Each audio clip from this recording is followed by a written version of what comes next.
A neutron walks into a bar and asks the bartender, "How much for a beer?" The bartender says, "For you, no charge." Ba-dum.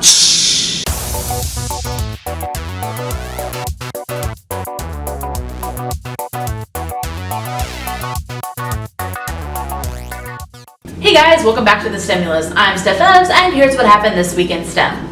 Our first story of the week deals with new technology that will eliminate that wonderfully invasive procedure that everybody dreads when they turn 50, the colonoscopy. Researcher David Garcias and his colleagues have developed these tiny microbots to literally save your butt.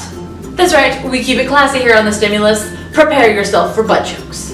Measuring only 500 micrometers across, these little guys can be inserted into the colon using a tube, which is preferable to the camera and forceps that are typically used. Once inside, the material that they are made out of is able to react to pH level, temperature, or enzymes, which causes them to close their little arms around the nearest tissue and basically perform a mini biopsy. Once the microbots have completed their mission, they can be removed with a magnet inserted into the rectum. You aren't going to get off scot-free. Or the lab tech that drew the shortest straw can sift through the patient's stool in order to retrieve them. If you have that job, then you are a stronger individual than me, and I salute you. This procedure has already been tested on pigs, and while only a third of the microbots were able to retrieve tissue, this was enough for researchers to be able to determine whether or not colon cancer was present. This procedure will be way less painful than the traditional colonoscopy, which will be excellent news for people with Crohn's disease or colitis who have to frequently get colonoscopies. And as someone that's lost a family member to colon cancer, the third most commonly diagnosed form of cancer in the United States, anything to make this procedure go easier to encourage more people to go and get these kinds of exams is good by me. No ifs, ands, or buts about it. I could not help myself. I am so sorry. Moving on to news out of southern Florida, researchers have discovered that female small-toothed sawfishes are strong, independent ladyfishes that don't need no man. While sampling 190 individual fish, they discovered that 7 of the fish were homozygous for at least 14 of the 16 microsatellite loci examined. Now, before your brain explodes, let me break down what that statement means to you. Don't worry, I had to have it broken down for me. Thank you so much, Kathy, for sending an explanation. Microsatellite loci are regions of short, repetitive DNA sequences. Typically, we'd expect to see 2 different copies of these loci, one from the mother and one from the father. We typically call these copies heterozygous, with the prefix hetero indicating different. Instead of heterozygous loci, researchers found that these 7 individuals had mostly homozygous loci, homo meaning same, and 2 of the individuals had completely homozygous loci. So what exactly does that mean? This indicates the fish likely weren't the result of sexual reproduction involving a male and a female. Instead, these 7 individuals were likely the result of a process called facultative parthenogenesis. Parthenogenesis occurs when an egg absorbs an identical sister cell and creates an embryo, eliminating the need for a male partner to reproduce. This process has been observed in captivity with some species of birds and reptiles, but the offspring of this process have never been found in the wild until now. One potential reason for this occurrence is that when a species' population density plummets, sometimes females struggle to find a male partner to reproduce.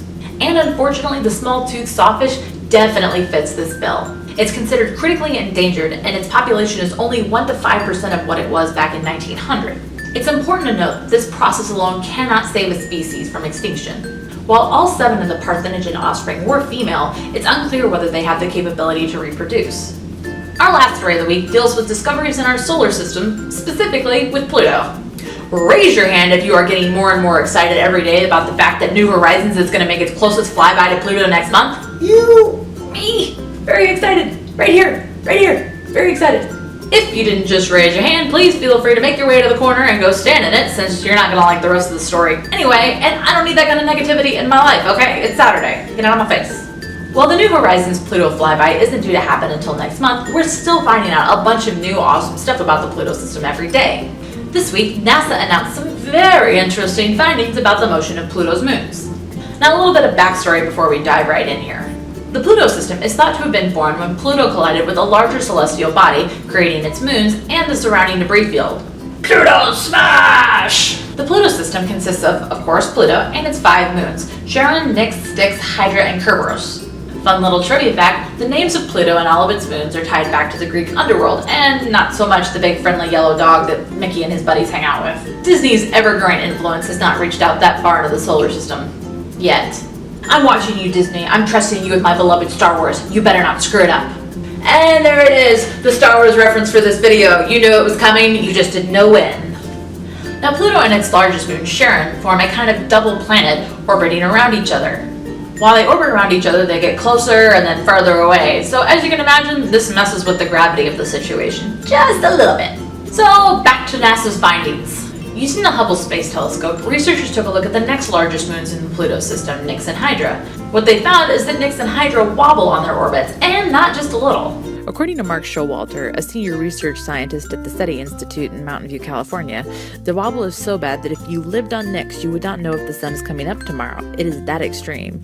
You'd have days where the sun rises in the east and sets in the north.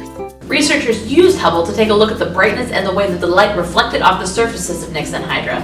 Using this data, they were able to map their rotational and orbital behavior. Now it's important to note that it's not just the gravitational fluctuations brought on by the Pluto-Charon love fest that's messing with everything. According to NASA, their variable gravitational field sends the smaller moons tumbling erratically. The effect is strengthened by the football-like rather than spherical shape of the moons. Another odd characteristic of the moons is their rotational speed. Demonstration time! Alright, so here we have a moon, which oddly enough looks a lot like a Wilson basketball, and my big freaking head will serve as the body that is getting orbited around by the moon. Typically, moons have a synchronous rotation, which means that the same side of the moon is always facing the body which it's orbiting around. So let's say the logo is what I, the planet, see.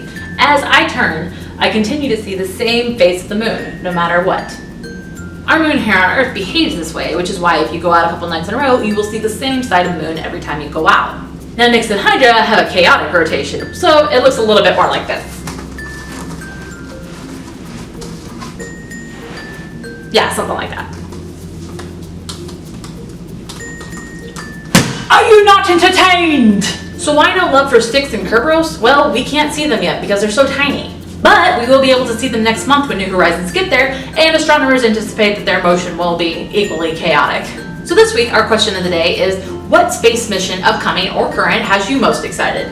In case you couldn't tell from last week's video, my answer is definitely the Europa Clipper mission. If you like this video and you want to see many more sciencey videos like it, feel free to give this one a big thumbs up and subscribe to the channel. I'm putting out videos every Saturday to cover the latest and greatest in STEM news. Also, if you want to learn any more about the stories I covered this week, please feel free to check out the links in the description along with the links to all of my social media platforms. There's a bonus story down in the description this week because I had to cut the story last minute because I realized that the show was going to run really long, so please go check that out. It's a really cool story about a scientist that was able to regrow a rat limb. Don't forget, if you find any really cool STEM news stories throughout the week, feel free to tweet them at me at StephEvs43 on Twitter using the hashtag TWISTEM, and they just might wind up in next week's episode. But with that, that's all I have for this episode, guys. I hope you have a wonderful rest of your weekend, and I will see you next time.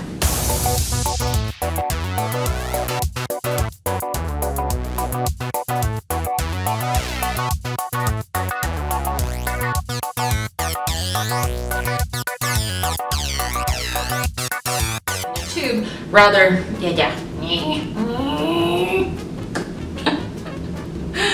I'm laughing at myself like a crazy person. Yay!